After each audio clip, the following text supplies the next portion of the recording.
Nibyo reka mbasuze kandi bahe ikaze mbifurize kugubwa neza uyu mugoroba wa tariki 13 z'ukwezi kwa kane umwaka w'ibihumbi 2026 turagarutse muri studio kuri Micro Ndi Bosco tugiye kureba amakuru agezweho bimwe mu bikomeje kugenda bitangazwa. Iyi ni Region Info aho tubana umunsi ku wundi ku makuru n'ibiganiro tugenda tubagezaho. Ndabasuje mwese mudukurikirana bari mu bice bigiye bitandukanye Zambia, Zimbabwe, Republika Demokarasi ya Kongo, Uburundi ndetse n'ahandi mu mpande z'isi zigiye zitandukanye. Unyemerere uyu mugoroba twerekeze mu Busuwisi turebe amakuru ari guturuka mu biganiro byahuje abarwanyi bafise 23 ndetse n'uruhande rwa leta ya Kinshasa nkuko byagaragajwe aho umutwe w'abarwanyi ba 23 witabaje abagera kuri 12 kugira ngo bawufashe muri ibi biganiro byagombaga kubahuza na leta ya Kinshasa. Kubera iki AFC 23 byabaye ngombwa ko yitwaza mu byukuri abanegoshieta benshi ndetse n'abajyanama benshi, ibyo turaza kubigarukaho muri amakuru. Kandi reka mbwire ko nyuma yuko bivugwa ko ikibuga kirege mpuzamahanga cya Goma kigomba gufungurwa byanze bikunze, AFC 23 nabo bakoze ibidasanzwe kuko ubu mu makuru amaze kutugeraho abarwanyi ba AFC 23 bamaze gufata umwanzuro utunguye benshi ku buryo budasanzwe.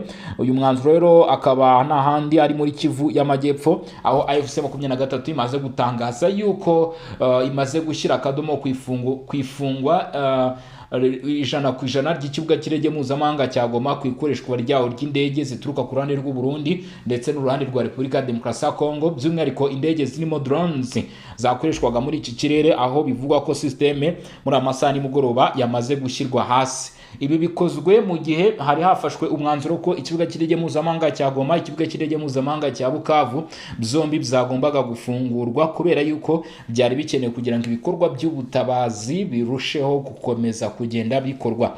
Biragira ingaruka ki kuri aba barwanyi ba 23 muri biganiro? Ni mu gihe batunguranye bagaragaza umwe mu bakoze mu butegetsi bwo hejuru hano muri Republika Demokarasi ya Kongo muri biganiro byabereye i Geneve mu Busuwisi.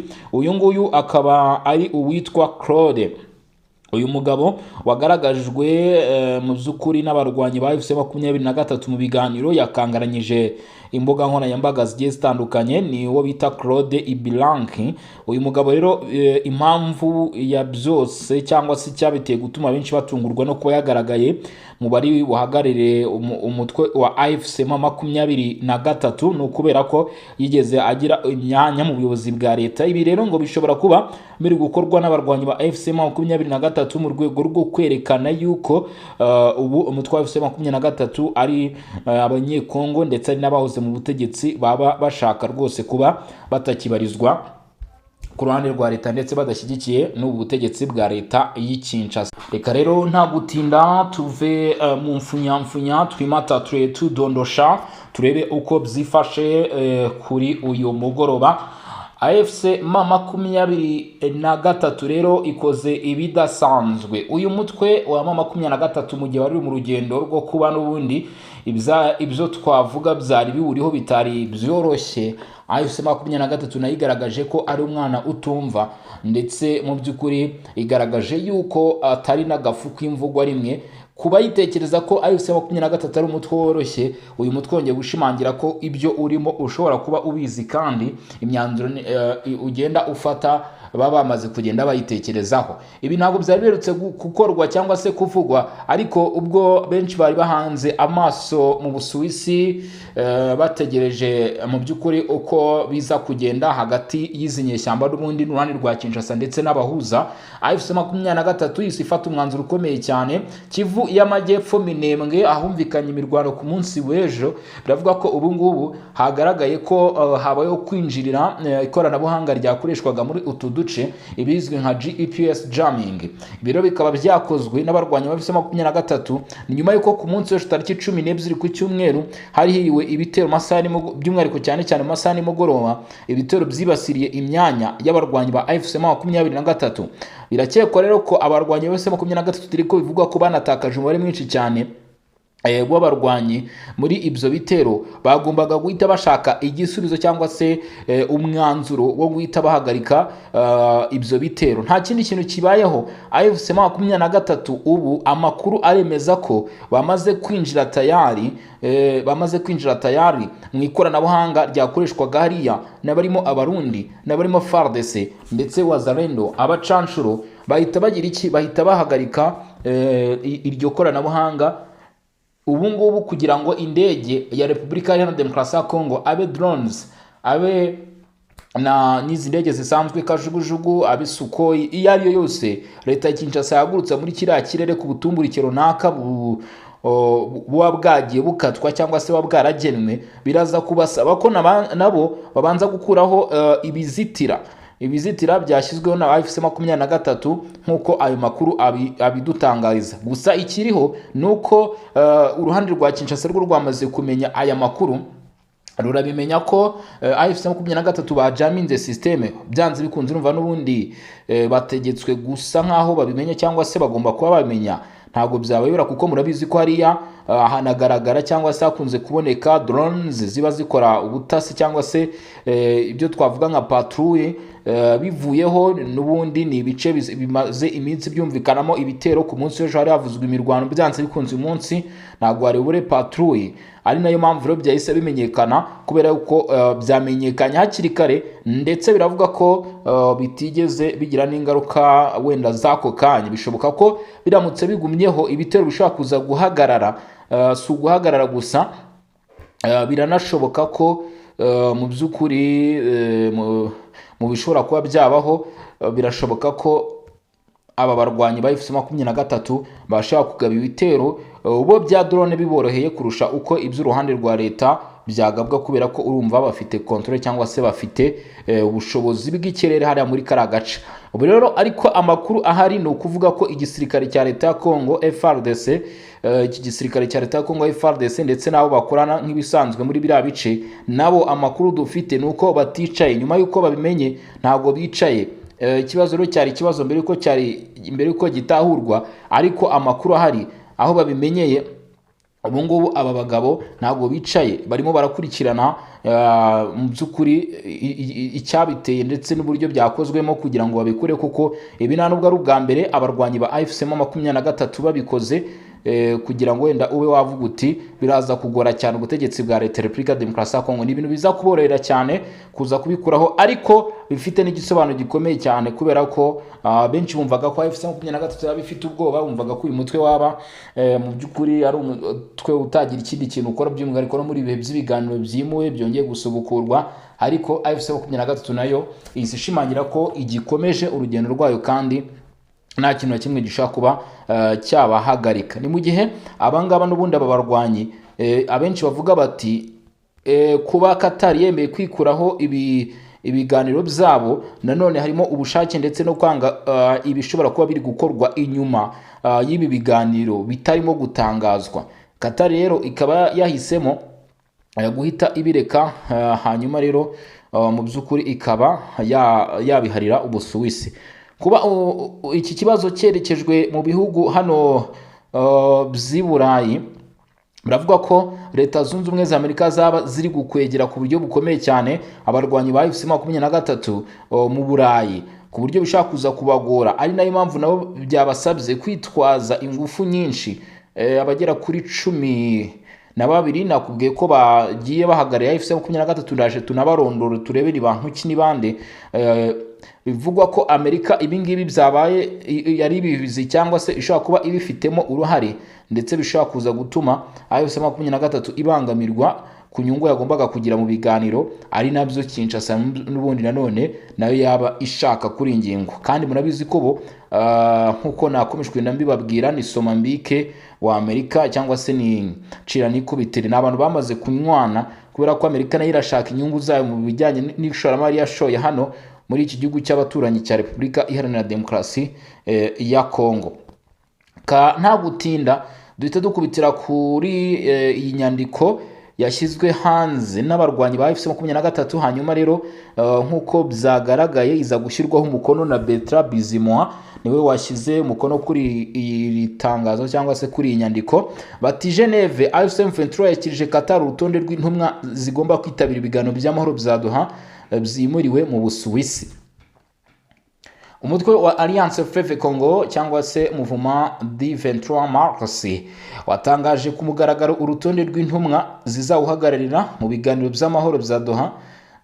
Aha ni mbere gato yuko ibiganiro biba nibwo bari bashyize hanze nyine uru rutonde, nibwo batangaje urutonde rero rw'intumwa zigomba kubahagararira mu biganiro by'amahoro bya Doha byimuriwe mu Busuwisi. Ibi bikubiye mu ibaruwa yashyikirijwe Minisitiri w'Ubutwererane n'Ububanyi n'Amahanga wa Qatar Mohammed bin Abdelaziz Al Khalif. Ni ibaruwa ifunguye rero, ni nayo mpamvu natwe twayibonye. Ni ibaruwa ifunguye kuri buri umwe uwo ari we wese, ariko uwo yari igenewe akaba ari Minisitiri w'Ububanyi n'Amahanga n'Ubutwererane Mohammed bin Abdelaziz Al Khalif. Iyi baruwa yashyizweho umukono na Bertrand Bizimunwa, Perezida wa M23 akaba n'umuhuzabikorwa wungirije ushinzwe ibibazo bya politike, ubutegetsi, amategeko ndetse na diplomasi mu cyitwa AFC Alliance Fleuve Congo. Yemeza ko iri huriro ryiteguye kwitabira inama izaba kuva ku itariki ya 13 kugeza ku itariki ya 17 Mata 2026 mu Busuwisi mu rwego rwo gushaka amahoro arambye mu burasirazuba bwa Repubulika ya Demokarasi ya Congo. Intumwa esheshatu z'ingenzi nk'uko bigaragara, izi ntumwa uko ari 12 zoherejwe ziri muri class ebyiri cyangwa se ziri mu byiciro bibiri, nubwo zose zigomba kuba mu by'ukuri ziri kumwe, ariko na AFC23 yo ubwayo nabo bahise babashyira muri class ebyiri kugira ngo bisobanuke. Hari abanegociator ndetse n'abajyanama. Intumwa esheshatu z'ingenzi hari nk'uko bigaragara muri inyandiko, delegation ya AFC/M23 igizwe n'intumwa esheshatu z'ingenzi arizo Benjamin Mbonima. Uyu nguyu bahise banavuga igihe yavutse cyangwa se igihe yaboneye izuba. Nk'uko bigaragara ngo uyu Benjamin Mbonima ni umuntu wavutse mu kwezi kwa 8 Gicurasi 1970. Nibyo igihe yavutse. Naho René Abandi, uwo bita René Abandi, nawe aragaragara ku itariki 5 Nzeri 1970. Nk'uko bigaragara, Jean Paul Shaka wavutse tariki 8 Gicurasi 1974. Hari Jean Pierre Alumba Omokonko wavutse tariki 19 Ukwakira 1970. Donat Muganza ngo wavutse tariki 10 Kanama 1978, na Freddy Kagorora wavutse tariki 17 Nyakanga 1982. Nuvuga ngo intumwa z'ingenzi za mbere tutagiye muri ibyo by'imyaka, abantu ba mbere AFC23 yatanze bagomba kwiyagara, by'umwihariko harimo babiri nakwita ibirangirire nk'uyu Benjamin Mbonima ndetse n'uyu René Abandi. Ni abantu bazwi cyane muri AFC23 bagiye bitaba ibiganiro byose bigiye bitandukanye byagiye bikorwa, by'umwihariko ahangaha muri Qatar. Rero Benjamin Mbonima ndetse na René Abandi bari kumwe cyangwa se bari muri timu irimo uwo bita Jean Paul Shaka, Jean Pierre Alumba, Donat Muganza ndetse na Freddy Kagorora. Hari rero irindi tsinda, iri tsinda noneho rigomba kunganira iri rya mbere. No kuvuga ngo ni nk'abafasha, bagomba kuba hafi bakaganira ku bizaba biri kuvugwaho, bagomba kuba bari hafi aho ngaho. Izo ntumwa zigomba gushyigikirwa n'impuguke esheshatu zifite ubunararibonye ku rwego mpuzamahanga. Ni abantu n'uvuga ngo bafite icyo twe kwita ubunararibonye, bafite experience, bafite icyo babiziho kuri ibi bintu by'ibiganiro. AFC23 yagiye itoranya mu bantu ibasha gukorana nabo. Haro bita Justin Mbabazi Rukeba, uyu nguyu ngo anafite passport ya Canada. Haro bita Cedric Fiema Pundu Yange, uyu ngo afite passport y'Ubusuwisi. Haro bita Chantal Murekatete Kayitaba, uyu nguyu yavuze tariki 9 Kanama 1972. Haro bita Claude Ibilanki Okolomba, uyavutse tariki 12 Werurwe 1970. Uyu mugabo tunyemereye tunamutindeho cyane, Claude Ibilanki Okolomba. Uyu mugabo ni umugabo wagiye agaragara muri politike ya Repubulika ya Demokarasi ya Kongo mu myaka yagiye itandukanye, aho yagiye agaragara mu nshingano zigiye zitandukanye nk'uko byagaragaye cyangwa se byagaragajwe. Yagiye akora muri iki gihugu, yahagarariye ibiganiro byigeze biba mu myaka yashize za 2023 nk'uko byakomeje kugenda bigaragara. Ni ukuvuga ngo Claude Ibilanki afite amateka akomeye muri politiki ya Repubulika ya Demokarasi ya Kongo kuko yabaye umuhuzabikorwa w'urwego rushinzwe gukurikirana ishyirwa mu bikorwa ry'amasezerano ya Addis Ababa yari agamije guteza imbere amahoro n'umutekano mu karere k'ibiyaga bigari. Urumva ko ni umugabo ukomeye cyane, yigeze agirwa ambasaderi wihariye w'inama y'umukuru w'igihugu Felix Tshisekedi.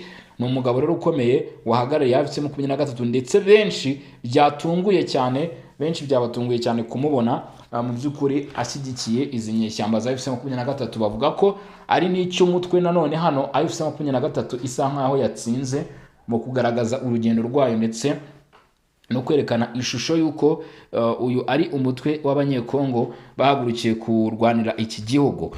Hanyuma rero tuvuye kuri Claude Ibilanki Okolombo, hari uwo bita Frank Mwe di Marira Epenera, uyu akaba atuye ngo mu Burayi. Hari uwo bita Jean Felix Mupende Kapwa, atuye muri Leta Zunze Ubumwe za Amerika. Abo ni abandi bantu batandatu, ni ukuvuga Justin Mbabazi Rukeba, Cedric Fiema Pundu Yange, Chantal Murekatete Kayitaba, Claude Ibilanki Ekolomba, Frank Mwe di Marira Apenera na Jean Felix Mupende Kapwa.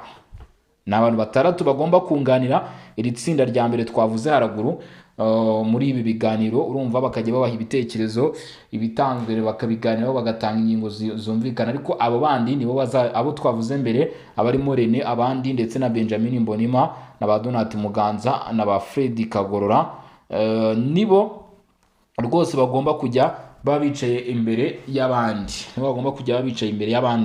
Kugaragara kwa Claude Ibilanki niko kutari kuvugwaho rumwe. Wahoze ari intumwa yihariye ya Perezida Felix Tshisekedi ndetse akanayobora urwego rushinzwe gukurikirana ishyirwa mu bikorwa ry'amasezerano ya Addis Ababa, byakurikiye impaka ku ruhando rwa politike ndetse no kwibaza mu by'ukuri cyane, aho benshi bibajije bavuga bati se ibi ntibiki. Intego y'ibi biganiro muri iyi baruwa AFC-M23 igaragaza ko yishimiye gukomeza ibiganiro, avuga ko ari ingenzi mu kwimakaza amahoro n'umutekano mu burasirazuba bwa Repubulika ya Demokarasi ya Kongo ndetse no mu karere k'ibiyaga bigari, aho yasabye kandi ko intumwa zayo zahabwa uburinzi n'ubwishingizi bw'amategeko mu gihe cy'ibiganiro.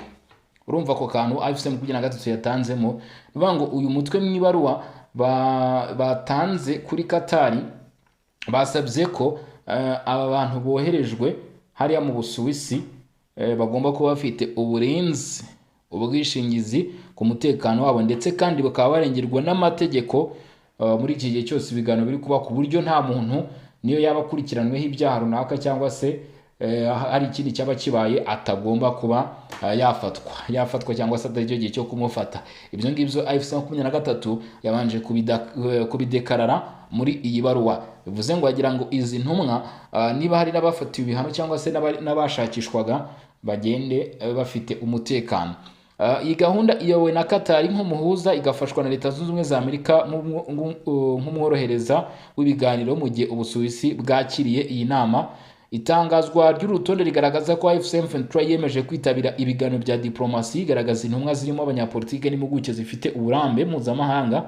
Abasesenguzi bemeza ko iyi ari intambwe ishobora kugira uruhare mu gushaka umuti urambye w'amakimbirane amaze igihe mu burasirazuba bwa Repubulika ya Demokarasi ya Kongo, ariko bakavuga yuko AFC-M23 yatsinze umutwe ukomeye cyane kuri iyi ngingo, kubera ko kuzana uyu Claude Ibilanki ngo byaba bigaragaza ko AFC-M23 hano yagaragaje yuko rwose ibyakomeje kugenda biba cyangwa se ibiba muri iki gihugu cya Repubulika ya Demokarasi ya Kongo n'ubundi cyangwa se AFC-M23 ari umutwe ugizwe n'abanyekongo nk'uko bakomeje kugenda babivuga cyangwa se bakomeje kugenda babigarukaho. Gira ngo urimo urabyumva ko aho ngaho AFC-M23 kuzana uyu mugabo mu by'ukuri harimo gutekereza cyane, ndetse abenshi badatinya no kubivuga cyangwa se batigeze babica kurande bavuga bati AFC-M23 hano hari ingingo yinjiye mu biganiro yamaze gutsinda.